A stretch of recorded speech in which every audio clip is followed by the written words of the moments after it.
देखिए graphical methods हम पढ़ेंगे किसका, जीरो ऑर्डर, फर्स्ट ऑर्डर और second order, combined graphical order. सबसे पहले क्या है, देख लो यहाँ पर रेट वर्सेस क्या होगा, concentration of reactant. Rate versus concentration of reactant में सबसे पहला होगा कि रेट और कंसंट्रेशन के बीच में प्लॉट कर रहे हैं, यहाँ पर भी रेट और कंसंट्रेशन के बीच में प्लॉट करें, यहाँ पर भी रेट और कंसंट्रेशन के बीच में प्लॉट करें।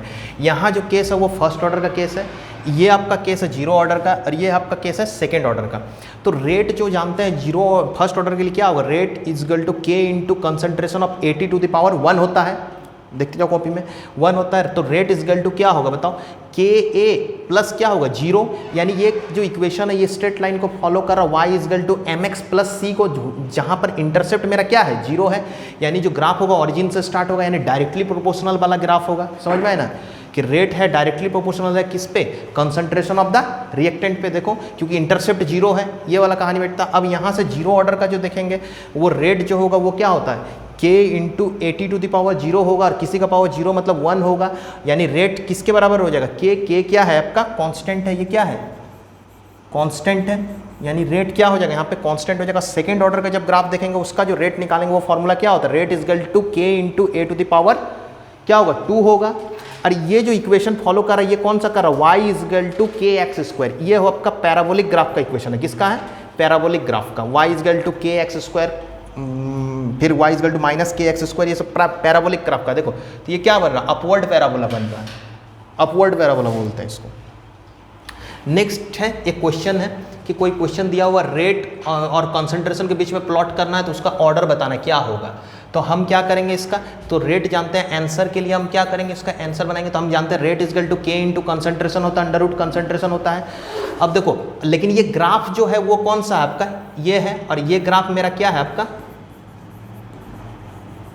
क्या है पैराबोलिक ग्राफ है, और पैराबोलिक ग्राफ के लिए ये फॉर्मूला होता है, यानी हम जो रेट रखेंगे वो k into concentration to the power क्या करेंगे 2 करेंगे, और ये पावर कट जाएगा, यानी rate is equal to k into concentration का पावर कितना आएगा 1 आएगा। इसका मतलब ये रेट आपका कौन सा, ये जो ग्राफ दिया हुआ था क्वेश्चन, ये इसका आंसर क्या होगा बताओ, इसका आंसर होगा ये क्या होगा फर्स्ट ऑर्डर होगा, कैसा होगा फर्स्ट ऑर्डर का ग्राफ होगा। ठीक इसी तरह इसका मेरे को बताओ इसका आंसर क्या होगा, इसका ऑर्डर कौन सा होगा, ये मेरे को बताओ ऑर्डर कौन सा होगा, इसका आंसर क्या होगा ऑर्डर का।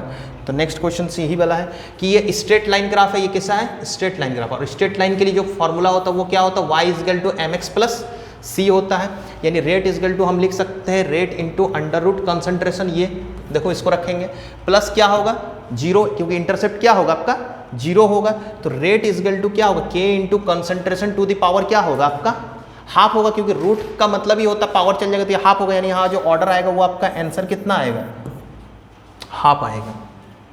नेक्स्ट देखो अब होगा हम जो प्लॉट करेंगे कंबाइंड ग्राफ किसका, concentration of reactant versus time. तो 3 वही करेंगे, कंसंट्रेशन ऑफ रिएक्टेंट मतलब 80, कंसंट्रेशन ऑफ रिएक्टेंट किसको मान रहे हैं 80 वर्सेस टी टाइम।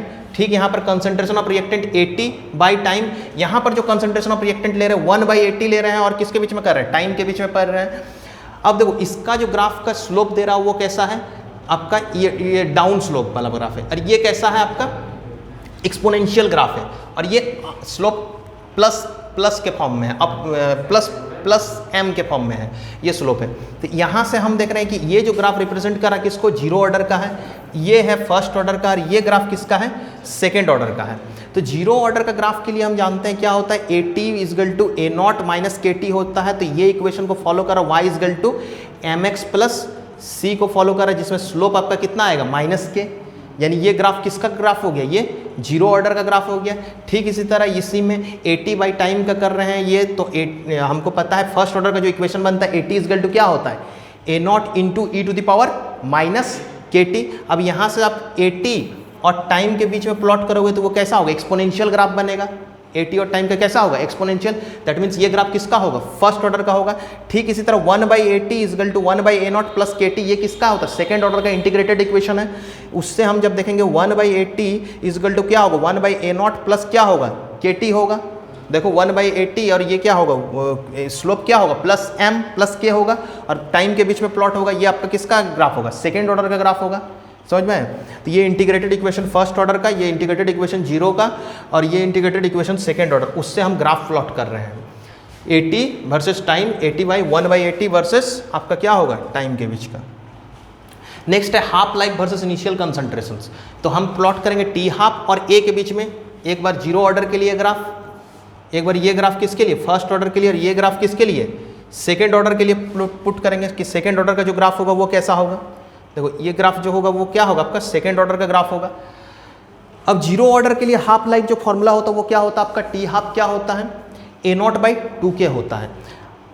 अब ए नॉट बाई 2k यानी आपका नीचे तो पूरा कांस्टेंट है, टी हाफ किस पे डायरेक्टली प्रोपोर्शनल है, ए नॉट पे डिपेंड कर रहा है। या दूसरा हम ट्रिक्स बताए थे कि ये फॉर्मूला को रट लो, किसी भी ऑर्डर का हाफ लाइफ निकल सकता है कि t half is equal to 1 minus क्या होगा, a to the power 1 minus n. तो हम जीरो ऑर्डर निकाल रहे तो 1 माइनस एन कितना होगा, जीरो होगा। यानी टी हाफ जो होगा वो किसके बराबर होगा बताओ, डायरेक्टली प्रोपोर्शनल टू क्या होगा बताओ, डायरेक्टली प्रोपोर्शनल होगा। T half is directly proportional to क्या होगा, ए के बराबर होगा। टी हाफ किसके बराबर होगा, ए के बराबर होगा। इसी तरह फर्स्ट ऑर्डर में जब निकालेंगे तो T half is equal to क्या होगा, क्या होगा बताओ, ए टू द पावर क्या होगा बताओ, 1 माइनस 1 करेंगे क्योंकि फर्स्ट ऑर्डर एन 1 लेंगे तो क्या हो जाएगा आपका जीरो, और किसी के पावर जीरो मतलब 1 होगा। और दूसरा तरीका टी हाफ का फॉर्मूला हमको याद है कि जीरो ऑर्डर के लिए जो फॉर्मूला होता है वो क्या होता है, फर्स्ट ऑर्डर के लिए ln2/k होता है 0.693/k। यहाँ पर कहीं पर भी ए नहीं है, ए नॉट नहीं है, यानी टी आप इंडिपेंडेंट है किस पे, ए पे, इनिशियल कंसंट्रेशन पे। इसीलिए ये क्या हो रहा है, टी अब ये कांस्टेंट हो जा रहा है, ए पे क्या हो रहा है, डिपेंड ही नहीं कर रहा। देखो कांस्टेंट, ए चेंज करो उससे कोई फर्क नहीं पड़ता, ये ही प्लॉट को पकड़ के रहेगा, ठीक है ना, इसमें कोई फर्क नहीं पड़ेगा आपका। नेक्स्ट है टी हाफ सेकेंड ऑर्डर का। तो टी हाफ जो सेकेंड ऑर्डर का होता है वो फॉर्मूला होता है क्या, T half is equal to 1/a0 into K होता है, ये फॉर्मूला होता है। अगर ये नहीं भी याद हो तो इस फॉर्मूला से तीनों का ग्राफ बन जाएगा। तो हम यहाँ पर क्या पुट करेंगे बताओ, 2 पुट करेंगे तो 2 माइनस 1 आएगा तो क्या आएगा, -2 और 1 घटाएंगे तो -1 आएगा। 2 पुट किए तो T half is equal to क्या आएगा, ए इनवर्स 1 यानी 1/a। और टी हाफ और ए के बीच में प्लॉट कर रहे हैं, टी हाफ और ए के बीच में कैसा रिलेशन है, इनवर्स रिलेशन। इसका मतलब इसका ग्राफ जो बनेगा वो कैसा बनेगा, हाइपर बोला टाइप का ग्राफ बनेगा। समझ में आया, ये आपका था इसका। नेक्स्ट उसके बाद बताएंगे।